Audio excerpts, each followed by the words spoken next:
I've stumbled upon one of the goofiest true crime videos ever seen, and I have to show it to you guys for a good laugh. The suspect engages in self-soothing actions, such as massaging the frenulum of his penis.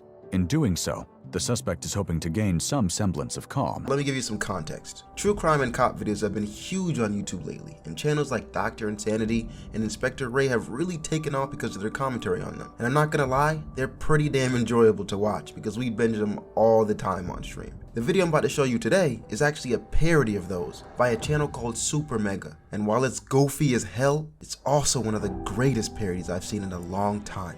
And if you watch to the end of this video, you'll see why. The YouTuber who slaughtered his family. On the afternoon of November 19th, 2012, a 911 call was placed to the police department of Spankingham County, Florida. 911, what's the nature of your emergency? I've got a bit of a quagmire on my hands here. Can you tell me your name and current address?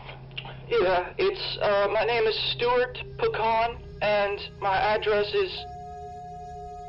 Okay, Stuart, what's going What's going on today, buddy? I just got home from school, and I went into the living room to watch some Family Guy, and there's my whole family is dead. Is this real? Because this man talking about I have a quagmire going on here, and then like I was like, okay, I get the term, but then he brings up Family Guy. Is this a real recording? Okay, I gotta go now. Stuart? Oh, jeez. Don't hang up. Don't hang up. What the deuce? Stuart? Why is he talking like Stewie? Authorities responded to the call and arrived Stuart! on scene shortly. Stuart! Wait, what is this? What are we watching? What kind of spoof true crime is this, nigga? What kind of spoof true crime video did you send me, bro? What do we got going on? Nothing could prepare them for the shockingly brutal crime scene they were about to step into. Responding officer George Clanton was the first to arrive at the scene. He was looking for 16-year-old Stuart Pecan, the one who had originally placed the 911 call. Oddly enough, Stuart was nowhere to be found. After making himself some toast, Officer Clanton ventures into the living room. What he would see next would shock him to his core. That's some burnt-ass toast. Oh, shit. In the living room lay the slain corpses of 51-year-old Cindy Pecan, 47-year-old Louis Pecan, 19-year-old Julie Pecan, and 12-year-old Dewey Pecan. All four family members had been viciously stabbed to death, their bodies neatly laid side by side. Officer Clanton steps outside to declare the family house a crime scene. That's when suddenly he notices Stuart Pecan approaching. Excuse me, are you Stuart, what's going on, Stuart? I'm having a snack attack right now, I can't tell. In contrast from his tone on the 911 call, Stuart seems oddly calm and more focused on his snacks than the current situation. After experiencing a traumatic event, it's not uncommon for a subject to come off as eerily apathetic. Dissociation is a trademark characteristic of shock. This could explain Stuart's lack of attention given to the officer. Or it could be a sign of something more sinister that lies deep within. Oh no. Trying to gather more context into what unfolded, Officer Clanton continuously finds himself being ignored by the snacking suspect. With Pecan's big, bottomless bag of bizarre behaviors, paired with a growing list of unanswered questions, authorities waste no time in taking Pecan back to the station for questioning. The following never-before-seen footage has been analyzed by a qualified team, including a licensed professional counselor, a licensed attorney, a former criminal investigator, and a former mobile waste technician specialist with an associate's degree in quantum criminology. I don't know what the fuck that last one is, bro. Alright, so clearly this is a joke video, but we're going to watch it because it seems pretty damn good. Am I the only one that's like, what the f? This seems pretty fucking fire. And the fact that you took the time to make this fire ass shit means I'm gonna dive deep into it. Cause I wanna open up the dreams that you have made for me. I want to get in between and see. Okay, wait, here's another one. Why do women have boobs? So you get something to look at while you're talking to them. You have to ask me to turn that off, please. I'm Detective Stuckman. This is Detective Walker. We're here to ask you some questions pertaining to what happened at your home earlier today. Stuart, now the main suspect in his family's slaying, watches the detective closely, seemingly holding his breath. His body We're on language to you, and Stewie. facial expression are We're on clear to you, indicators Stewie. that he could be hiding something. You're not a baby anymore. We're on to you, bro. What were you listening to when we came in? What was that? It's just Family Guy, funny moments on YouTube. It's my favorite show. In his free time, Stewart would host the YouTube channel Everything Quahog, where he would provide commentary on the many aspects of the animated Fox sitcom Family Guy. His videos would include episode discussion, merchandise reviews, and fan theories based on popular characters. With a breathtaking 8,000 subscribers and continuing growth and support from his viewers, it would have appeared that the sky was the limit for young Stewart. At this point, the detective is well aware of Stewart's peculiar obsession with Family Guy, but still, he indulges in a friendly manner to establish rapport and make the suspect feel comfortable. Why is to have an obsession with Family Guy peculiar? Family Guy's like the one, my nigga. Family Guy's that thing. It was late at night. Good old 1, 2 a.m. in the morning. It seems today that all you see is violence in movies and sex on TV. And you're like, oh shit, I'm locked in. You were on your phone, you were on the hub, you turn that shit off, you're like, fuck it. I'm not beating my meat to these fucking porn stars. I got Lois, nigga! And then that was really it, bro. That's like what really sucked you down the Family Guy hole. And you realize like this is one of the greatest shows of all time. So I don't understand how people are constantly comparing you to Simpsons and South Park, because they're not there, bro. Can we just keep it a buck? To establish rapport and make the suspect feel comfortable. Yes, Family. I have seen that. I think that's Peter Griffin, right? Yeah. I haven't seen that particular episode, but I recognize. He's running and he hits his knee on the mailbox and he goes, ah. Oh, you really love it, huh? It's freaking so funny. A little bit on the spectrum. Albeit a good impression, Detectives Stuckman and Walker are careful not to laugh at this. That was good. That was as good. they don't want it to be misconstrued as flirtation. What? Shortly after this, you'll notice Detective Stuckman begins a clever maneuver known as the whoopsie-daisy tactic. This is when the so-called good cop claims to have made an honest mistake, in this case, forgetting his water, giving him an excuse to leave the suspect alone with the so-called bad cop, oh, no. heightening the pressure. Oh, no. Anyways, I wanted to get started, but I knew I forgot something. Come on, man. Water. I don't need your water right now. You know, drink your to spit. be here a bit. Could I grab you anything? Yeah. Water. Okay. All right, no, that's a good play for the good cop though. But yeah, he did leave him with the bad cop. This might not go well. He seems like he struggles with confrontation. So do I, buddy. So do I. I understand, man. I don't like it either. Detective Walker now sits with the suspect silently, creating a sense of unease, prompting the suspect to speak first. So am I gonna get to go home today? Great question. I need to go home today. Damn, Detective nigga, Walker strategically employs what is known as the mimic gimmick, also referred to as the copycat technique. This is where the detective will copy, mimic, and mock the suspect to their best ability, breaking down the suspect's confidence and establishing authority. Am I? You copying me? You copying me? Stop! Bro thinks he's Kakashi, bro. He thinks he's the copycat Nick. Bro thinks he's Kakashi, bro. You're not Kakashi, bro. You don't move like that, man. Keep bringing Naruto into everything. I have no idea what you're talking about. Like you can start writing Naruto for the next 5 minutes. I'm gonna fucking spit on it too, nigga. I don't give a fuck. Detective Walker kept this up for an impressive 48 minutes before finally breaking the pattern. And what he does 48 next minutes will is drastically escalate the interrogation.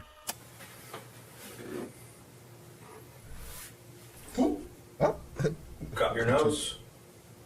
You cooperate, you might get this back. Oh. What are you gonna do now?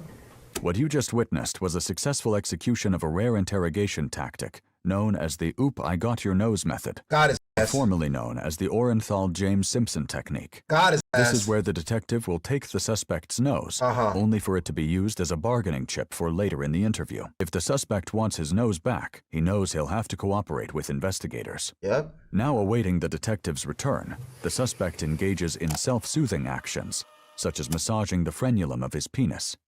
In doing so, The suspect is hoping to gain some semblance of calm, no doubt in anticipation of the impending questions he's sure he'll be asked. The what of his penis? The what? I've never heard that term before. The what? Such as massaging the frenulum of his penis. The frenulum of his penis.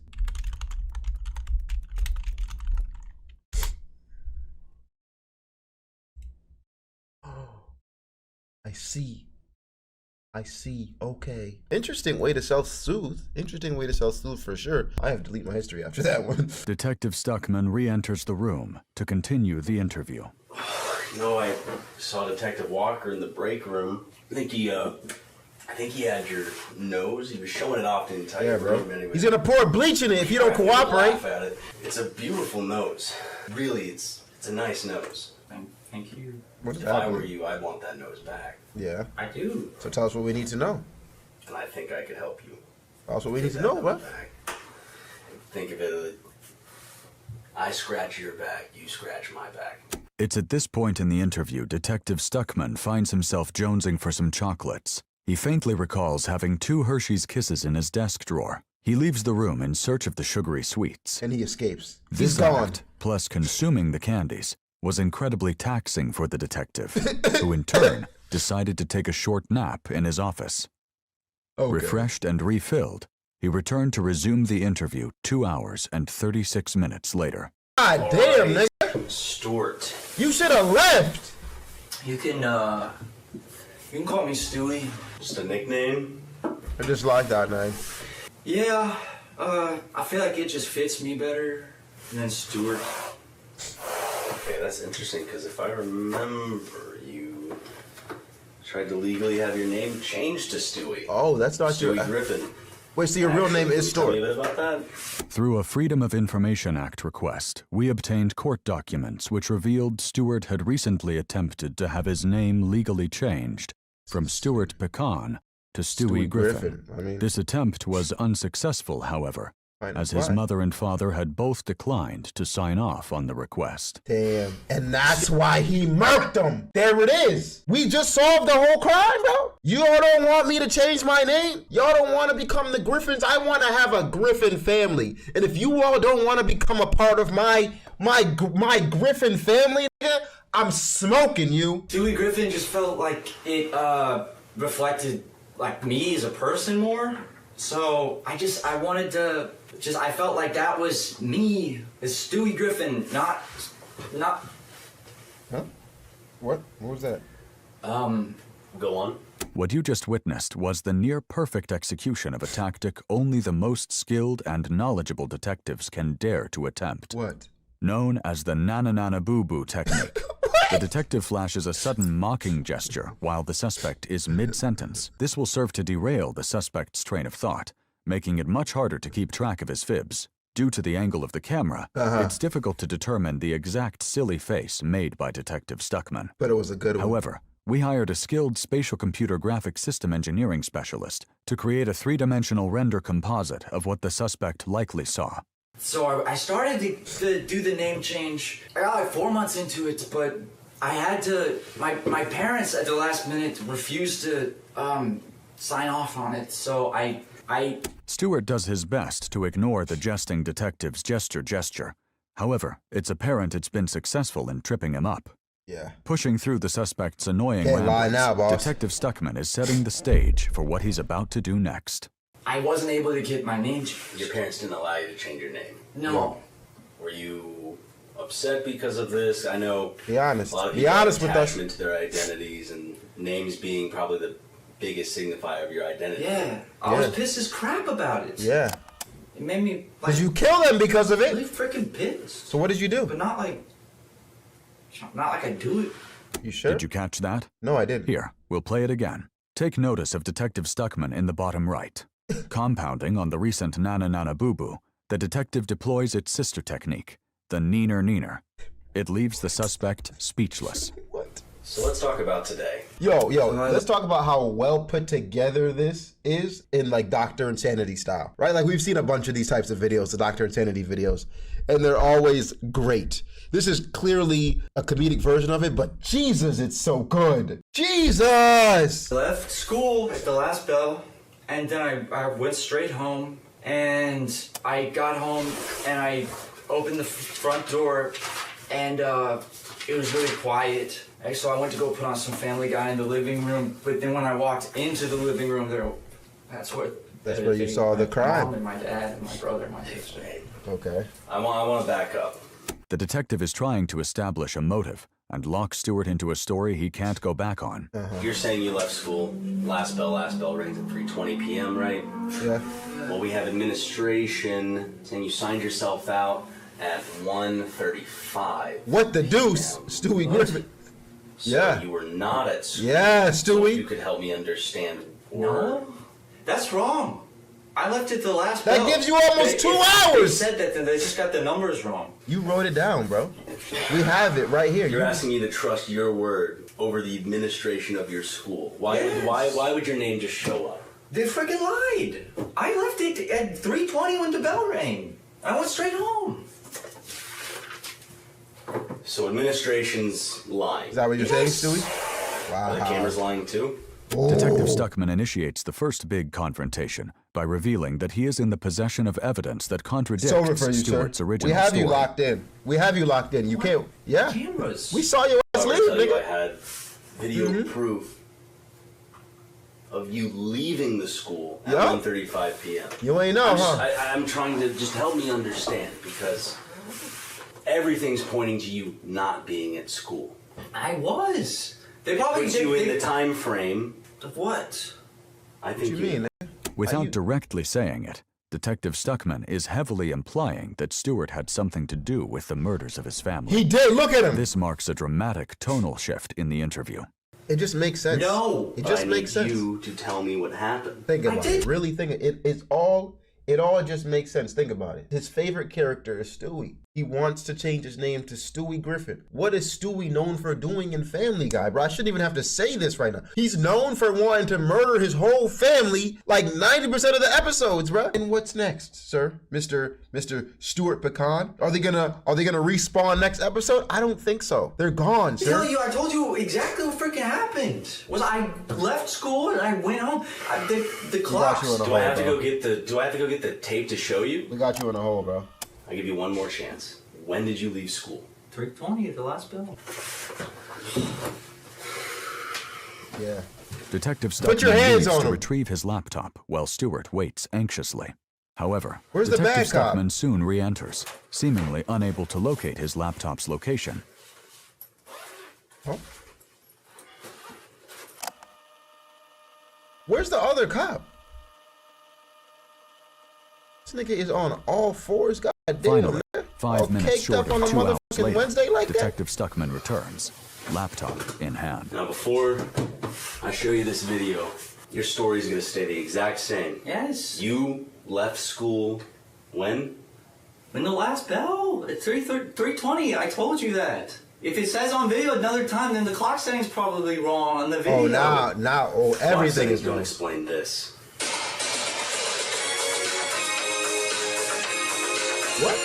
What is happening? Never gonna give you up, never gonna let you down, never gonna run around and desert you. These are the lyrics to Rick Astley's 1987 hit, Rick Rollin' Around. And as you just saw, Detective Stuckman has pulled off a successful Rickroll. He proceeds to let the remaining 3 minutes and 27 seconds of the song play out. I think we've just found the skibbity toilet of true crime videos. Is it just me? I think we just found the skibbity toilet of true crime videos, bro. Because I don't know what the hell is happening right now. It is just happening.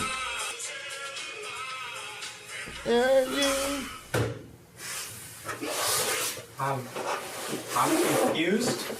I'm confused. Why? Sorry, say that again. I'm confused. You know owe what me a just happened. confession. What? Known in the Wait, criminal what? forensics field as a double whammy, Detective Stuckman hits the suspect with a perfectly timed jinx, just moments after executing an overwhelmingly successful Rickroll. Typically, a jinx only This results guy- in one party owing the other party a soda pop. Uh-huh. However, in a legal setting, the suspect now owes the detective a confession. Wow. Detective Stuckman's quick wit and clever forethought might have just Fucking expedited the Detective confession he so Stuckman! viciously craves. Yo, this guy is the one! Well, actually, I have my fingers crossed under the desk, so it doesn't count. Ooh, king shit. Oh, this is yeah. probably what the detective is thinking at this very moment. In a devastating blow to Detective Stuckman, the suspect has outmaneuvered the jinx by having his fingers crossed, rendering the jinx null and most certainly void. However, Detective Stuckman has one more trick up his sleeve that the suspect will never see coming. This is like an episode of Death Note right now, huh? I don't know what to tell you. I think you left school early, you went home. Obviously upset at the fact that you couldn't get your name legally changed. Your parents were keeping you from that. I think you went home, and I think you did something that you regret. Let's talk about it, bro. Still sitting here trying to tell me the same story, that you had nothing to do with what happened to your family, that you didn't kill your family. Yeah. Is that what you're going to continue to say to me right now? I didn't kill my family. So who did? I already said it, and when I told you, I'm not lying. I did not kill my family. That's the problem, Stuart. We don't believe you. Sure that I'm hearing you. We don't believe you. Clear. You did not kill your family. I did not kill my family. But who's your family, though? That's all I needed to hear. Detective Walker? What? Throughout Wait, the interview, there was something right under our noses that most of you probably missed. What? On several occasions, Detective Stuckman can be seen checking the time on his watch that was strapped to his wrist. And this wasn't without reason. Mere seconds before Stewart uttered the phrase, "I did not kill my family," the wristwatch struck 12 a.m., November 20th. Okay. That's right. Opposite day. Nigga, It was opposite day. The day when everything is opposite. With the confession he needed, Detective Stuckman calls Detective Walker back into the interrogation room to place Stuart Pecan into custody. Don't get up. Don't get up, son. Am I being arrested? Don't place your hands behind your back. On reviewing the footage, one of our hawk-eyed analysts pointed out that when the suspect stands up, his shoelaces appear to be tied together. Further combing through the footage would reveal that when Detective Stuckman was searching for his laptop, he had laid a trap that would only be sprung at the very end of the interrogation. Just out of fucking what? That's right. Out of pettiness? While searching under the table, the detective had covertly tied the suspect's shoelaces together, adding the cherry on top of the proverbial Sunday of justice. What did I do? We call you, bro. It's opposite day, bro. I didn't do anything. It's over for you, I'm dog. telling you, I didn't do anything. We caught you, Stop. Stewie. Detective Stuckman, bro. Another case closed by the fucking Stuckman, bro. Absolutely class. Class case, Stuckman. Class case. Stewie Griffin was taken into custody by the Spankingham County Police Department, where his bond was set at a shockingly high price of $80,085. Stewart's trial would begin 4 months later, where he would ultimately be found guilty on 1 count of momicide, 1 count of papicide, 1 count of brothercide, and 1 count of stabbing his sister to death. Damn. Despite his age, Stewart was tried as an adult, and a jury ultimately found him guilty on all charges, sentencing him to 4 consecutive life terms, with the possibility of parole after his second life sentence had been served. We reached out to Stewart through email to see if he would be willing to share his side of the story and answer some of our questions about the case. At first, we didn't hear back, but when Stewart finally responded, he stated that he would only participate in the discussion if we met his list of demands, including $35 be placed into his commissary account, a portable DVD player, and the Family Guy Freakin' Party Pack DVD box set collection. That's fair. Which is valued at $199.87. There's a box set collection? We did not agree to any of his terms, and are still waiting to hear back if Stewart will speak with us. Those are simple terms. Despite everything, Stewart has managed to sustain a decent following on his Everything Quahog YouTube channel, even posting the occasional Family Guy-related video from within the penal confines of the Hecox Correctional Institution. Stewart will be eligible for parole in the year 2160, when he is 174 years old. old. Dead. Wow, that was probably the goofiest video we have ever seen, but it was also so good.